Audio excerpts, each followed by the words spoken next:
4-iyun haftaning payshanba kuni tovuq qafasimiz, kaptar qafaslarimiz tayyor bo'lgan. Obzorni sizlar bilan bo'lishamiz. Qafasimiz mana gigant ko'rinishga ega. Oyoqlarida roliklari bor. Qafasimizni razmerlari uzunligi 4 metr, общий uzunligi 4.40, o'rtasidan bo'lingan. Eni esa 1.20 ni o'z ichiga oladi. Balandligi esa o'zi ichi holati 1.5 metr. Oyog'i bilan hisoblaydigan bo'lsak 1.85 ni o'z ichiga oladi qafasimiz. Setkalari ham mayda qalin ko'z setkalardan zakazga tayyorladik bu qafasimizni. Oxirdan idishlari общий temir ugunlikdan bo'lgan, baquvvat bo'lgan qafasimiz.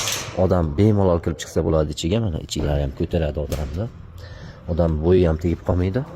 Maza qilib boqishinglar uchun juda ham zo'r variantlari bo'ladi bu qafasimizni. Tomi bir tomonlama, oldida ukloni bor.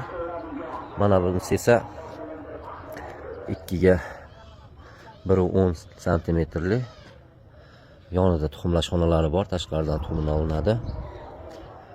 Bunisi esa kaptar ishqibozlar uchun 12 ta gnezdoli. Yangi qafasimiz mana. Общий 12 ta uyasi, bitta parlash xonasi bor.